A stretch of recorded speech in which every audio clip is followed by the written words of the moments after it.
This is Father Gregory Pine. And this is Father Jacob Bertrand Janczyk. And welcome to Godsplaining. Thanks to all those who support us. If you enjoy the show, please consider making a monthly donation on Patreon. Be sure to like and subscribe to Godsplaining wherever you listen to your podcasts. Father Jacob Bertrand. Hey. Hello. At our last recording session, we recorded some outros for the purpose of cultivating interest in our YouTube channel. Yeah. And those outros were hilarious. I thought they were great, top notch, some of our best creative enterprises. That's right. But now every time I turn to you and say, Father Jacob Bertrand, I think of those outros because those outros began in that way as I searched around, as I rootled around, a word that I have used overly much and inappropriately, not in that it's a bad word, but in that it's a word that I don't know the meaning of and I continue to use it. Yeah, I think of that. So, Father Jacob Bertrand, if we were... Transition. we were to discuss something on the podcast pertinent to people's spiritual lives, that'd be great. But we also do that elsewhere. So even if we never got around to it, it would be okay because we do Catholic classics. And we do. We're making some leaps. Yeah. And bounds. No, I mean, it's just, I'm back in the saddle, just getting back to this here game of talking to people like a normal human being. It's great. I'm loving it. Thanks. Good job. So Catholic Classics, we've done 2 seasons now. Yeah. We did the Introduction to the Devout Life, and then we did Confessions. Yep. So St. Francis de Sales, St. Augustine. Do you prefer season 1 or season 2? As far as producing them or listening to them? Both. Oh, I've not listened to them. Oh, okay. So do I? So I think season 2. Nice. So what you're saying is Catholic Classics continues to improve. Exponentially. Yeah. So you're saying that people can expect similar improvements in future years. What's bigger than exponentially as like the next Super exponentially? That's right. Yeah, hyper exponentially. Yeah. Super hyper exponentially. Is that like supercalifragilistic? I was literally thinking the same thing. Dude, great minds think alike, especially at the beginning of a Godsplaining episode. Amen. Such has been my experience of life. Yeah. No, but Catholic Classics, it's a cool thing to read a spiritual work. And in part because people want to read spiritual works, or at least they want to read spiritual works. But it can be difficult to find that extra push, that outboard motivation motor. But here we are, just living our outboard motivation motor lives.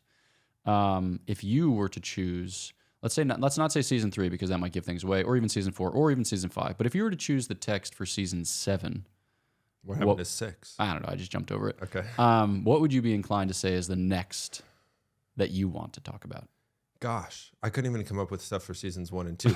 Never mind season 7 with a gap year in season 6. What would I want to talk about? I think I would want to do maybe not like a work in its entirety, if that makes sense. Maybe it'll make sense with what I'm going to say after. Yep. But a collection of something from the fathers. Nice. Whether it be homilies or on the spiritual life or something like that. I think that would be. I don't know if it fit. I just thought of it right now, but I think that would be pretty awesome. That would be awesome. Yeah. Homilies of the Fathers or spiritual insights from the Fathers. Yeah. All right. And yourself. Let's file it away. What would I do? I might go like more 20th century. Really? Like see if I can find a 20th century classic. Maybe do like a little, like Columba Marmion, Blessed Columba Marmion, Mysteries of Life Christ, something like that. Or maybe do something even more contemporary still. Like I've heard of this book called the St. Dominic's Way of Life, A Path to Knowing and Loving God. Maybe we could do that. Can't rule it out. I know the authors, so maybe we could get discounts on the books. One is worth talking to, the other not so much. Which brings us to the theme of our podcast episode. Bad authors? Yeah, exactly. which is becoming a better friend. So on the podcast, we talk about friendship quite a bit because it's the stuff of spiritual life. Because we go to God together, and we'll approach it from like loneliness, or we'll approach it from like the building blocks of Christian sanctity. But here, just thinking about friendship, insofar as it's a big piece in a lot of people's lives, and it's something from which we draw comfort or strength or encouragement or whatever else. So it's worthwhile to invest. It's worthwhile to engage and to think deliberately about it, and then to live. How would one say that? To live, like intentionally. So friendship, how are we going to define it? Let's start with that. Yeah, before giving a definition, it's like a propedeutic statement or a preparatory statement to this. I think often, and as we were talking about the ways in which we've discussed friendship on the podcast in the past, it's maybe not always been intentionally this way, but often the conversation turns to our relating to other people. I mean, that's obviously friendship's a relationship, but about our kind of, plugging into somebody else or how another person acts and how we react. But I think it's important, and I think we're going to consider this a little bit today, but is our own, like my becoming a better friend rather than like, hey, this is how you should be a better friend to me. And in that, I think that kind of leads to giving a definition of friendship of like, basically like when I think of it in this way as like a mutual sharing of life. That has to be wrapped up in similar goals and expectations and these sort of things, and not like workplace goals, but like life goals. Like, what are you after? What are you pursuing? And can you pursue that with this person in your life? So I like root, and we can flesh it out more, but like this mutual sharing or perhaps like a mutual sharing and pursuit of something. I mean, I would say like the good, God, heaven, virtue, but like we can start there at least as super baseline. Yep. Apropos of both comments, to the first, when Aristotle talks about friendship, he'll say, it's more proper to the friend to love than to be loved. And when St. Thomas asks about charity, he'll say, is it more proper to the charitable person to love or to be loved? And he says to love, because charity is a virtue which informs our activity. It's the virtue which gives rise to the act of love. And if you're loved for it on account of the fact that by your charitable nature you've become more lovable, cool, but that's secondary. So I think that we can only control certain things in life, and those things aren't many. But we can control how we know and how we love to some degree or extent, or how we respond to God's offer of knowledge and love. And then with respect to the second, I think that on the podcast, we've also described friendship as just like a shared conversation and a shared life, or we've talked about it as mutual benevolence with communion. In effect, I will the good of the beloved, and I will a certain union with the beloved. So it's a kind of combination of those two factors. So it's not simply like I will your good from a distance, but I will your good here and now together, because we've got a common project, or we see a similar truth and we're pursuing a similar good. Okay, so then thinking deliberately about friendship and seeking intentionally to respond to its call, what are those like notes of friendship? What are those things that we should see in every friendship? Like, this makes it to be a friendship, and if this is missing, it's not a friendship. Where would you start? Yeah, I think the first is always like, what is the end?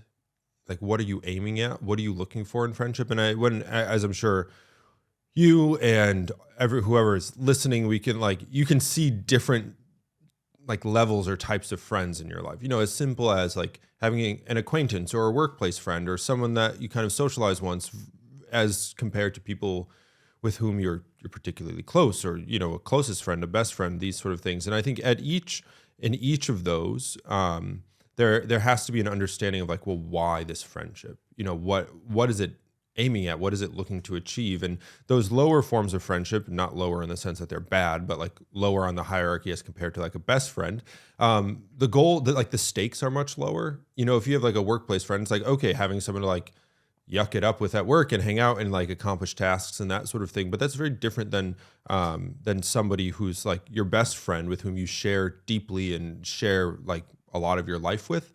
And so in my mind, I'm thinking more of the latter, of kind of the best friend, kind of, or like someone with whom you actually want to share your life. And there has to be some sort of like common goal. I think we could have friendships with people who are who have like different worldviews or like these sort of things. But I think it makes it a lot harder, because if the idea of friendship is that we're striving to live and to arrive at a particular end together, then there has to be some sort of agreement on not only what is that end, like what are we moving to, what are we helping each other get to, but also the means of doing that. Because if we can't agree on on what to do and then how to do it, it's like, then what are we actually engaging in? Like, what parts of our lives are coinciding and connecting and uniting and these sort of things. So that for me stands out as always the first. Like, is there something about our lives that makes sense to like overlap? So that's always first in my mind. And I don't mean that as a kind of utilitarian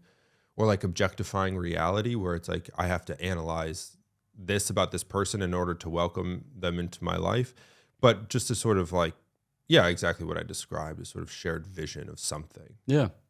No, I think that friendship is going to be set in the particular sharing. So what do I mean by that? That's just totally arcane. I mean that depending on what type of friendship we're describing, you can expect different types of goods to arise from it, right? So a lot of people think about friendships and just as elective friendships. Like you meet a person, you are on the same baseball team, and then you strike up a friendship, and then you hang out for many years subsequently, and then invite each other to your like weddings and blah, blah, blah. But friendship is a broader notion, a broader category. It applies to relationships in the setting of family, in the setting of polity, in the setting of church. I don't know why I dropped off the from both of those words, but regardless, moving on. And so there's different ways in which we find ourselves in relation to other people. And friendship is just what informs our efforts to love those people and to be loved by those people in pursuit of a common end. That's just what friendship is. So like the ancients and the medievals would talk about civic friendship, right? Or political friendship. That's like a totally normal thing. We can talk about ecclesial friendship or churchy friendship. That's a totally normal thing. You have friends for different settings or friends for different parts of your life. And I think that another pertinent consideration is, all right, like why am I friends with these people? And we've heard of this distinction drawn by Aristotle among different types of goods. So there's like the useful good and the pleasant good, and then the honest good or the virtuous good or the noble good, however you want to describe it.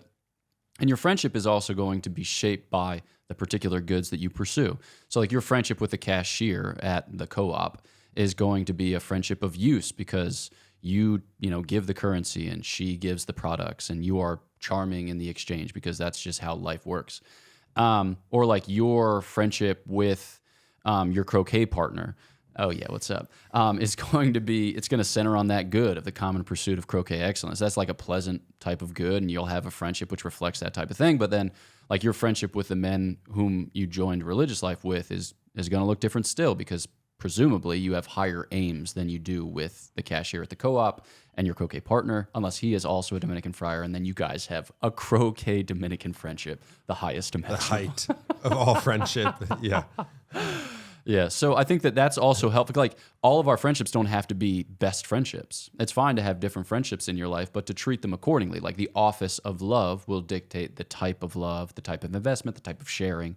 So if you go up to your cashier and say like, or let's say your cashier says, "Hey, how's the day going?" And you're like, "Let me tell you the various ways in which it is terrible." It's like, whoa, I'm just your cashier. Yeah, let me give you your change and I'll help you bag so you can get out of here more quickly. Yeah, so like I think just to have that between our navigational beacons, we're charting a course towards a good friendship, but within the setting that's proper to it. Okay, so then that being said, when thinking about these higher friendships, these best friendships, what do you have in your mind as certain ground rules or maybe like, rules for life as ways to improve those friendships, ways to invest in them, ways to see them flourish and attain to those ends? Yeah, one thing that comes to mind immediately is the idea of how, well, you mentioned like the sharing of life, how that plays out. I think that there really needs to be, and it seems like this plays out not just in my own life, but in like historically in the grand scheme of human relationships, that there needs to be a sense of equity in the relationship. So somebody, like, I can't be giving more than the other person is giving. And that might fluctuate at different times in different settings, but there needs to be like an equity and investment into the relationship. Otherwise, it just becomes like expectations are off kilter, emotions are off kilter, all of it just kind of becomes whatever. So if there's that sort of, and I think what's important there is it's not so much like the act of investing in these sort of things, but that it betrays the desire to be involved in somebody else's life.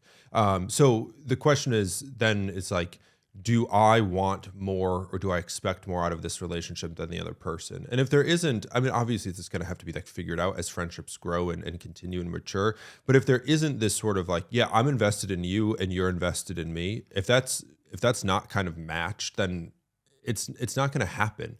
But that's not just for somebody else to figure out. That's also for me to figure out in order to know if like I'm being a good friend. Is that matched in like, is a relationship, is this other person always giving, I'm just taking, that's great. Or am I the one that continues to feel like I'm expending and that's not returned? And whether that's like emotional investment or time or whatever. So I think this sort of, like, are we on the same page about what we're going about here?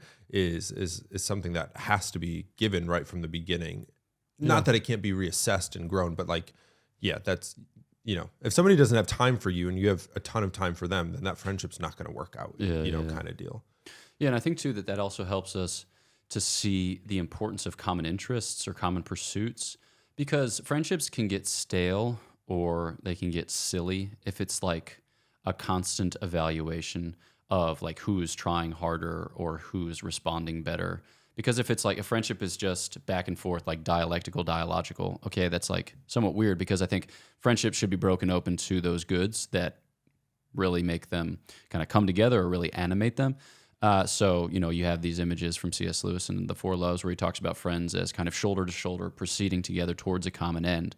But in order to do that, you need to share with your friend what you actually love. So if you're holding back and unwilling to share certain things for fear that they'll be rejected, or for fear that they'll be judged, or for fear that they won't be received generously or affectionately, then you're only going to give so much of yourself as you have curated or as you have deemed worthy for this particular exchange. But then you're never going to end up attaining to those real goods, which actually, actually animate you or actually inspire you. So, like I'll say to young people, for instance, like if you're really into stamp collecting, you're going to have to be honest about that, because you're going to find a lot of people in the world who are going to think you're silly, but you're also going to find a couple of people in the world who also like stamp collecting. And then you guys are going to have a sweet stamp collecting friendship.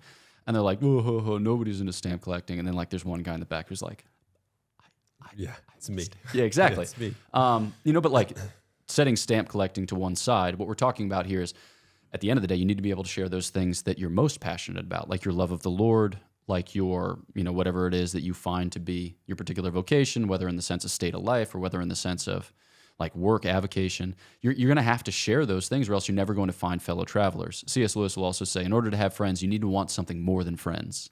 Like you can't just come before somebody and say, hi, I've never had a friend before, but I was thinking that you are a good candidate, because it's just going to produce the opposite reaction. Yeah. But if you say, hey, like I'm really into black licorice, and I know a lot of people are horrified by that because it tastes like shoe leather, but here I am, love me or don't, and you'll find people who are like, gross, okay, stay away from me. And you'll find people who are like, let's take a pilgrimage to the Netherlands and get so many different varieties.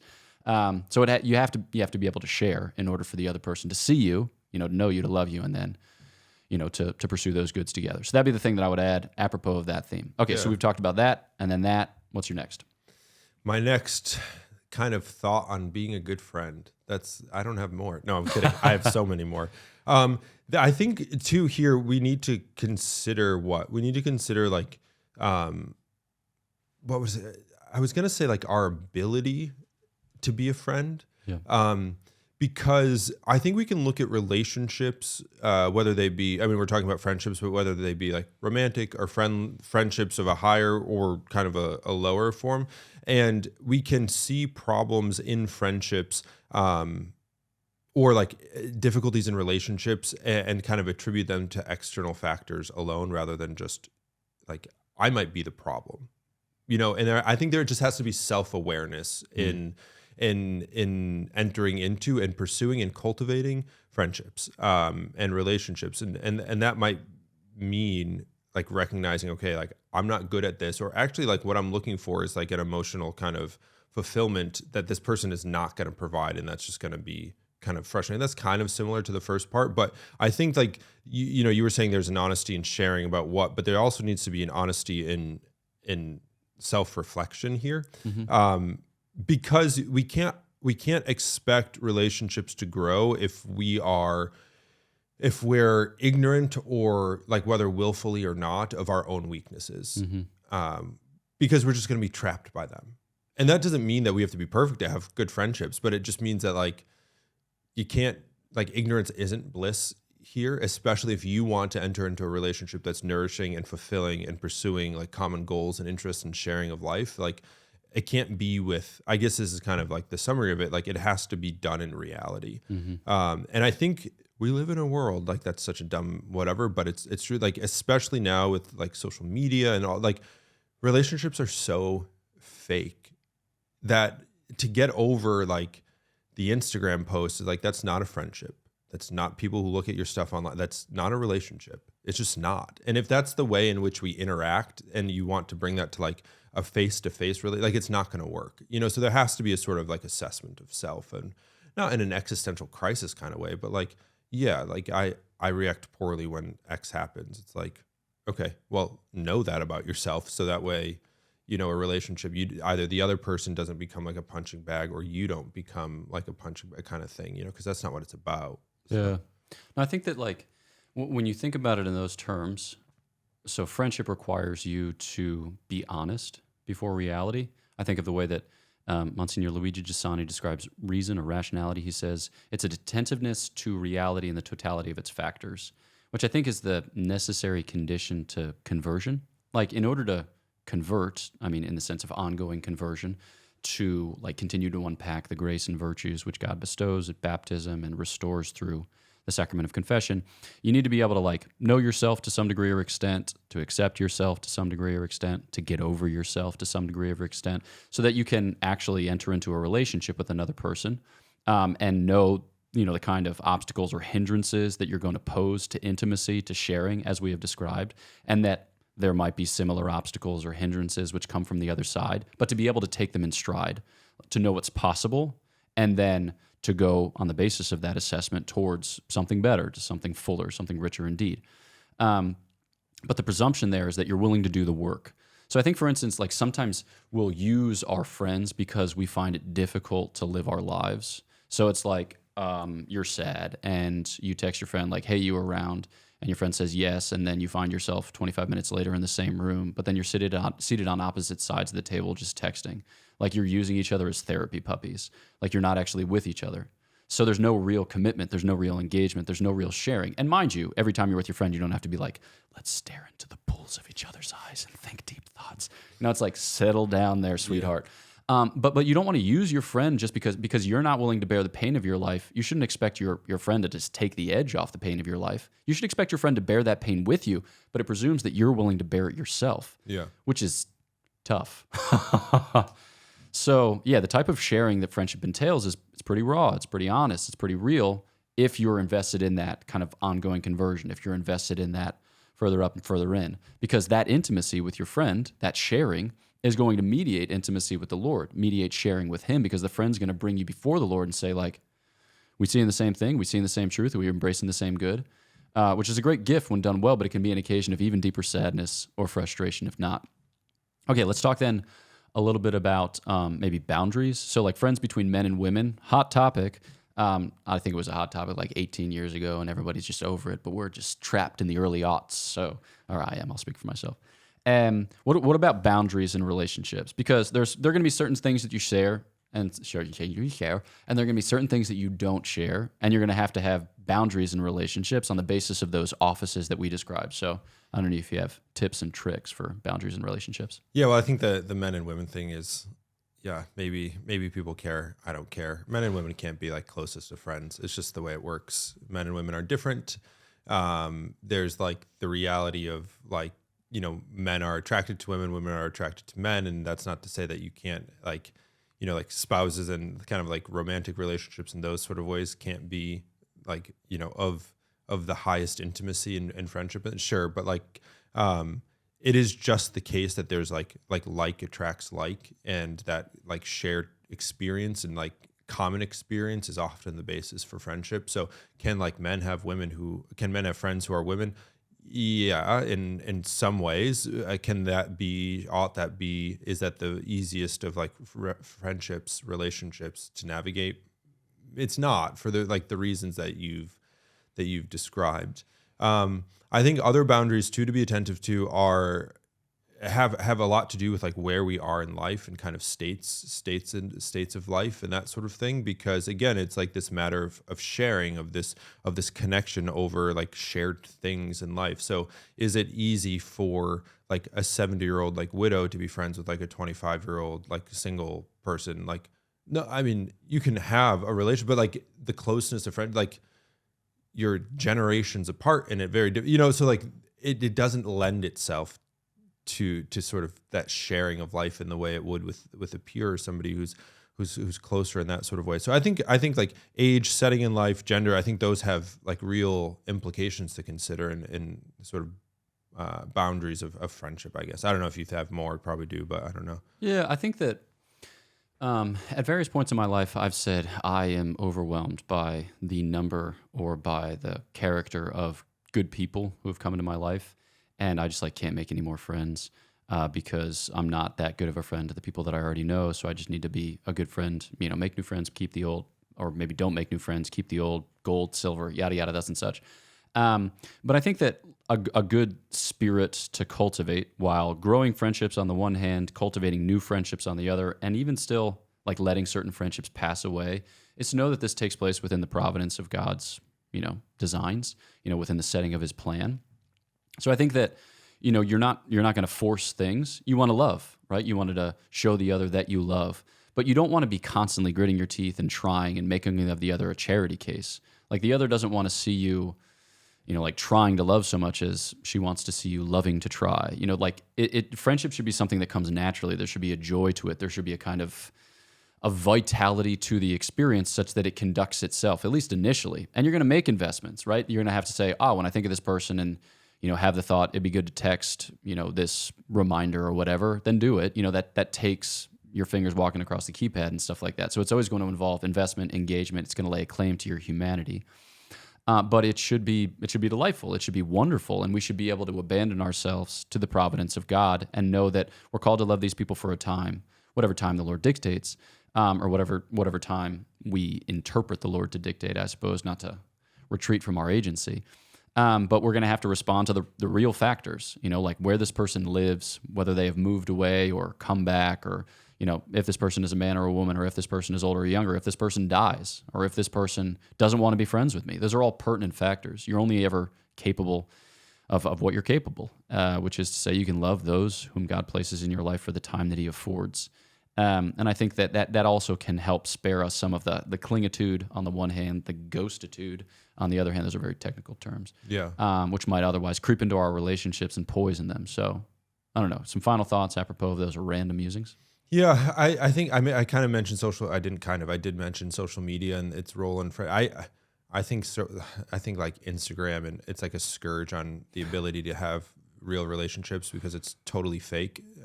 It's totally cultivated and doesn't represent reality in the least. And I think it's damaging this. I'll get off my soapbox in a second. I think it's damaging to our ability to form relationships when a lot of our time is focused on presenting ourselves on social media to form new friendships. But I also think it's damaging to the relationships that we already have because attention is taken away from what is real and true and good and before you and invested into something that's fake so that 40 people might see a picture you post and nobody cares except you. So I think this is a good assessment or a good look at yourself is that if you are, if you're spending more time cultivating like a social media presence than you are with the people in your life, you have no business actually being people's friends. Like you need to do some serious work on yourself because I hope that you can grow, but like you need to take stock. You need to, like if the sort of dynamic is that like a friend asks like, hey, how was your trip or whatever? And you get like a couple sentence answer, but like you look on Instagram, there are photos and posts like that's messed up. That's inverted, So like if that's the dynamic of friendships and relationships, that needs to be checked. Like we need to invest in real people and real people need to invest in us not because it's like social media is bad, but because that's what we're made for. That's what our hearts long for. Yeah. And without that, like the posts and the other things, it's just a distraction from pursuing happiness with somebody else. And it's not a distraction that's a substitute. It's just a distraction. And I think that's such a like an important thing to look at in my friendships. Like, what am I investing in? Am I investing in people or like 1,000 other things? Because 1,000 other things are not going to satisfy. It's like we're made to invest and be invested in by people. So there could be other things to add to the list besides like Instagram and social media, but like that stands out as so kind of emblematic of this sort of dissolution of the ability to be a good friend. That's my soapbox on social media and friendships. No, apropos of that, I think just this idea of commitment.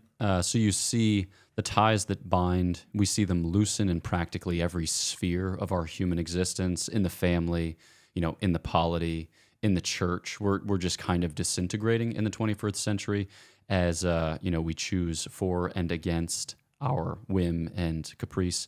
But with like friendships, it's a real opportunity to engage. It's a real opportunity to commit. And we find that we're tempted in various ways to lie to our friends or to betray our friends in small ways, which really undermine this commitment or undermine this engagement. But it's a constant invitation, like you said, back to reality. So like, for instance, people have had the experience where they proffer an invitation to a friend and they can see like the friend doesn't actually want to do it, says yes because it's easier than saying no at the moment, is looking for a better invitation, and then begs off once that invitation comes. Like that hurts. That hurts an individual. And it's like, what do we, like what's happening in that relationship if this type of behavior is permitted? Or like you text a friend a pressing question that, has to be answered within the next blah, blah, blah. And you had just been texting them and then the person doesn't want to get back to you. So then she says, oh, sorry, I stepped away from my phone, like 2.5 hours later. It's like, you're lying to me. Yeah. It's like, you're lying to me, which is fine. Like if you don't want to be friends, then you don't have to be friends. And it's not to say that like you need to wait on my every word and respond to all of my text messages within 30 seconds. But there are certain things where it's like, we ought to be ready and willing to give ourselves to our friends, even if they're not the best imaginable people, even if they don't necessarily, photograph well and post well on Instagram, even if we might be on the lookout for someone who is better positioned or better whatever, but like if we don't commit, if we don't engage, then we're just going to die alone, which is where a lot of people find themselves. It's like, it's like you don't love your friends because they're the best possible. You don't love your friends because you've worked your way up the social ladder so as to attain to this height. You love them because they're yours and because they have chosen you. Because it's a choice, to stick to a relationship which has arisen somewhat organically or naturally within whatever particular setting we've described, but that you've come to discover makes your life wonderful. It like makes your life possible. I love this line from G.K. Chesterton where he's describing at the end of a novel how a guy who thought he was alone comes to discover that he is not alone, that he actually has a friend. And he says his root horror throughout the whole ordeal was isolation. There is no way to describe the abyss, like the difference between isolation and having one ally. And he says in quintessential, Chesterton form, I concede to the mathematicians that 4 is twice 2, but 2 is not twice 1. 2 is 2,000 times 1. So it's like when you have a friend, it's not like life stank and now life stinks, half as much. It's like, no, life stank and now life, okay, we'll see how this goes. Yeah. So, all right, final thoughts, final commendation of friendship or any further things? Final thought is that I think genuine friendship is difficult. And if it comes easy, I think it goes through seasons, like where it's easy to, if it's never work in the sense of it doesn't take investment, then it's probably not worth what you think it is. And that's okay. We can have friends of that sort of dynamic, but like we're called to deeper intimacy and friendship with people and relationship with people. But that requires, work and investment and patience and mercy, not just on the part of the other person, but also what you're giving to. So it's, but that's what, we're made for. So that's what I would say, that it's work, but such is life, and it's worth working with somebody else in your life to reach those goals, to find happiness, to be with somebody on the way. So here's to that. Amen. Yeah. Hallelujah. Amen. I also love turning to the camera at the end of an episode because in like 1 out of 3 episodes, we trash social media. And then it's like, thanks for listening to this episode of Godsplaining. Follow us on Facebook, Twitter, TikTok, and Instagram. Like, subscribe, and leave a 5-star review. If you'd like to donate to the podcast through Patreon, you can follow the link in the description and/or show notes. In the same description and/or show notes, you'll find links to shop merchandise and to find out about Godsplaining events. Lots of events coming up in the new year, or this year. We're in the year. You get it. So, cheers. Know of our prayers for you. Please pray for us, and we'll look forward to chatting with you next time on Godsplaining. Father Jacob Bertrand, would you say that you're optimistic about this subscription appeal? No. Would you say that you're optimistic about anything? No. Well, I am. Folks, go ahead and subscribe to the YouTube channel. We'd greatly appreciate it. Cheers.